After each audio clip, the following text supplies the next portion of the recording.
nagte-text nila eh. Yes. Oo. Customer natin.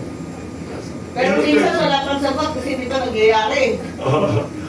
Baka pwede. Pwede na. Oo, kasi Yung following what happened na lang po last night, dahil nga po, meron pag-walk out over the debate on changing the rules of the Senate to allow teleconferencing, video conferencing na rin po.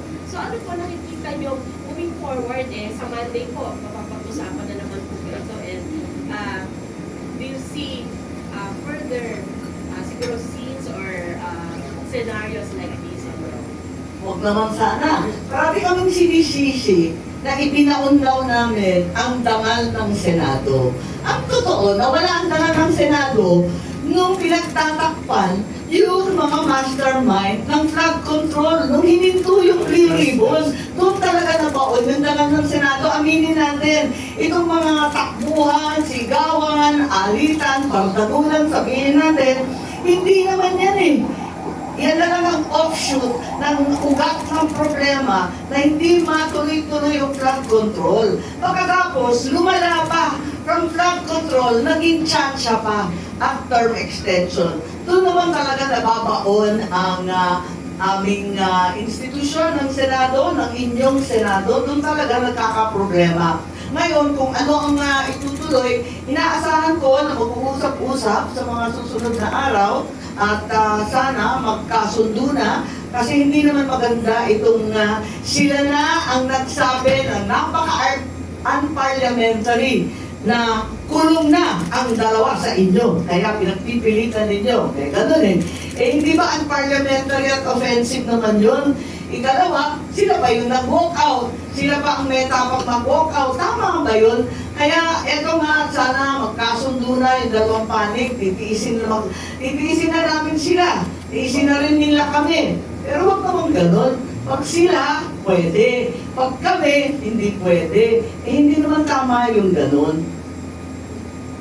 So, magkakautos pa, hindi ko sigurado, supposed to be bukas, pero parang magkakamiting pa ng bukas ng gabi at magdidesisyon kung anong mangyayari by Friday. So, tignan natin, sana magkasundo na sa lalong madaling panahon dahil para sa akin gusto ko natutukan ng trabaho at lubayan na itong mga issues na pampolitika na hindi naman magdudulot ng karagdagang pagkain, ng gasolinang abot kaya, ng kalusugan para sa lahat.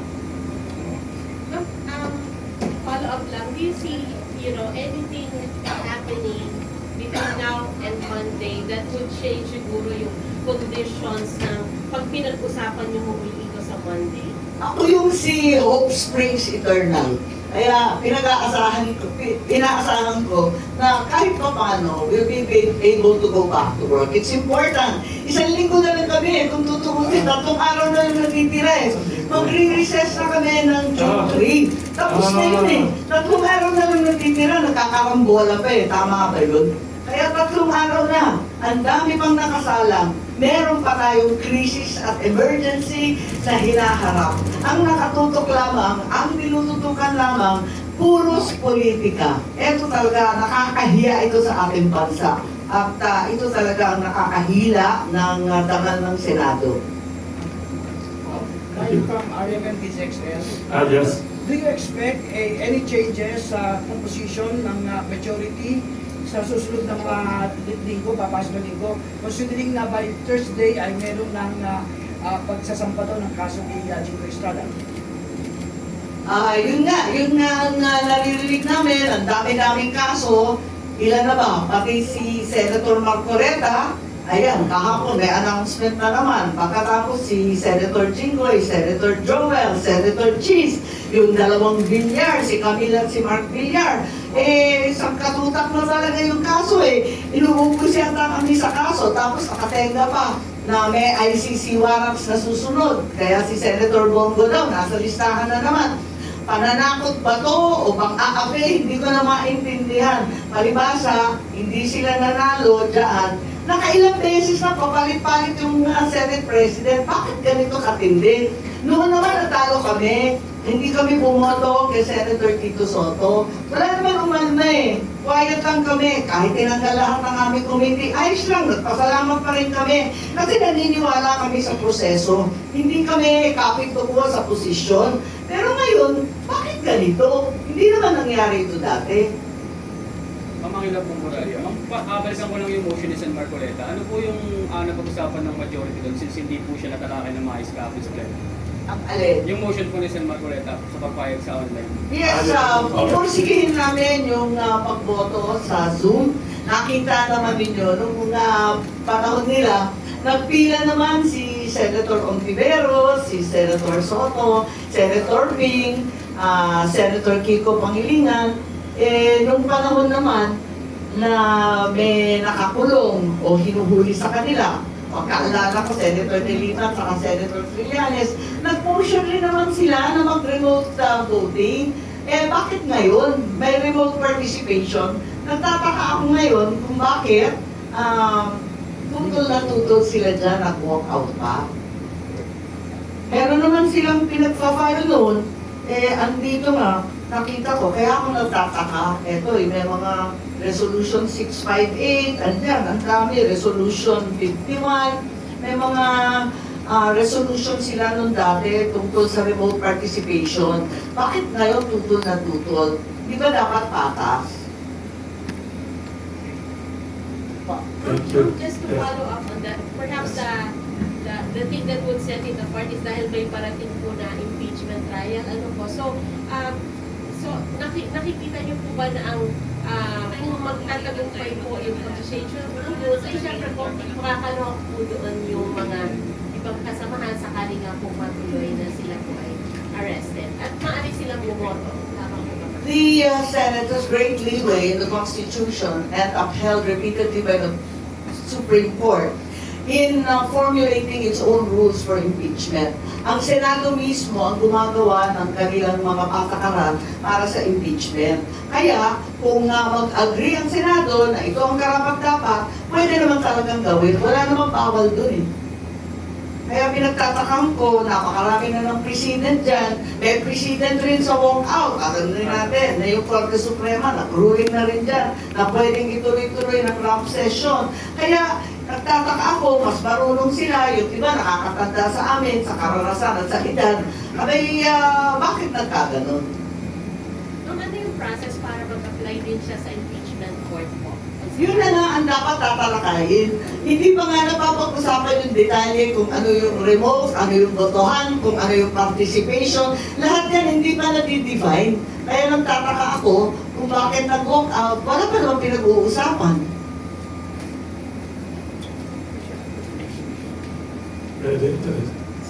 Wala, nauwi tayo sa walk out. Yes. Senator, ano pong reaction nyo na diversionary tactic lang daw po yung aligasyon nyo na no election sa 2020? Sino ba nag-a-allege nun? Kasi narinig naman ninyo ang nangyari. Galit na galit sila, sabi nila, unparliamentary. Pero sa unang dulo, inamin nila na pinag-usapan talaga. Inamin nila yung meeting, inamin nila yung date at saka yung location, inamin nila yung mga nandun. Ano ngayon ang sasabihin na invento ko? Inamin nila eh. At narinig ko na yan noong pa sa mga congressman, narinig ko rin sa ating mga iba't ibang official sa administrasyon, hindi siya bago. Kaya kung sabihin na diversionary, nakakatuwa naman kasi inamin naman nila, ginawa talaga nila. Si Arlie, at times baka may tanong. Yes po. Feel free to ask any question. Senator, Ang totoo yung sa impeachment, Yes. nung nagkaroon nga ng paglusob ng Senado noong May 13, naghihintay na kami dun eh. Nag-aantay kami. Hindi nga diversionary. Nakatutok kami lahat doon. Nagkakautos kami. Pinag-uusapan kung anong gagawin sa impeachment para maging transparent, maliwanag, mabilis, maayos. At inabangan nga namin yung articles of impeachment impeachment. Kaya late kami, alas 7 na, nandun pa kami, nagtatambay kami, paano? Inaantay namin at sinisigurado na matanggap ng maayos yung articles of impeachment ng Senado. Kaya nandun kami. Wala kami balak talagang upuan, yung sinasabi na pagtatakpan. Nag-aantay nga kami, tinatanong ko nga, bakit hindi dumating nung May 11? Bakit May 13 pa? Dalian na ninyo para walang masabi ang tao. At gustong-gusto na namin talakayin yan. So, meron na tayong provisional schedule for the impeachment for the submission of the answers of the respondents. Tapos yung presentation ng prosecutors, may pre-trial conferences hanggang June 15 at nakatakda na yung trial mismo ay mag-uumpisa ng July 6. So medyo maayos yun, sana hindi ganong mahaba, pero yun nga, apat kasi ang articles of impeachment. Kung maalala ninyo, yung kay Justice Corona, iisa lang yung article of impeachment at nagtagal ng lampas 3 buwan. So, eto nga, inaasahan namin na mabigyan ng pansin to at sinasabi nga namin na kailangan kahit may trial ongoing, pag nag-umpisa yung Senate, magbubukas rin ang sesyon. So morning and afternoon, todo-tutok tayo dyan. Senator, marami nagtatanong dito, with the more independent